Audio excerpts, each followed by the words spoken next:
So in my company, we take a threat-centric approach to attacking cybersecurity. And the threat-centric approach looks at attacks, how they exist across a continuum. There's basically 3 phases of any attack that comes into your environment, right? So before, during, and after the attack is there. So this is pretty simple stuff, right? What do I want to do before an attacker shows up? Well, I want to secure my environment, right? I want to build a big castle. I want to put the bar up that says you must be this tall to get on this ride. So what am I going to do? Well, I'm going to implement policies and controls. I'm going to discover my environment. I have to actually understand what I'm protecting if I'm going to protect it appropriately. That means I actually have to be able to catalog in some fashion what's out there, what I've got, what it's running, how it's changing. Because I have to tell my security infrastructure how to be configured, right, to be able to defend this environment appropriately. I implement my access policies. I put out my firewalls, my next generation firewalls. I have my gold master disk of this is how every PC in this environment should look, and it's got antivirus on it, and it's got, you know, here's your white list of applications you can run, and you can't run anything else. It's got all this stuff.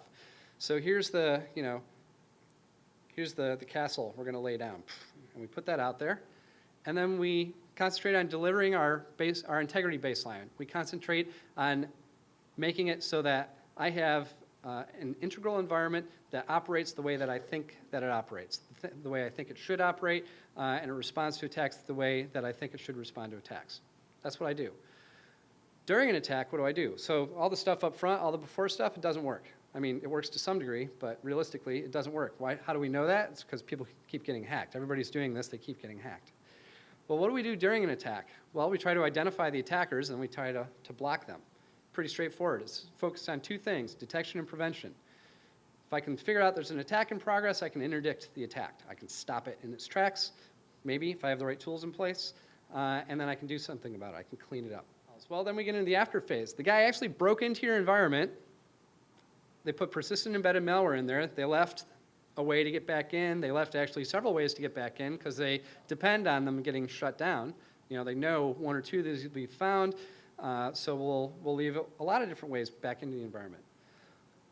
So if I get hit, I need tools that allow me to determine the scope of what happened. I need tools that allow me to contain it. They have the right controls, right? They have the right levers. It's nice to know that you've got a huge malware infestation in your environment, but if you don't have the right tools to get it off, get it out of the systems, you're hosed. So I've got to have the right tools. I can't just determine the scope of one thing. I have to see everything that's happened. I have to be able to contain it, stop its spread, and I have to be able to remediate it. I need the right tools to get it back out.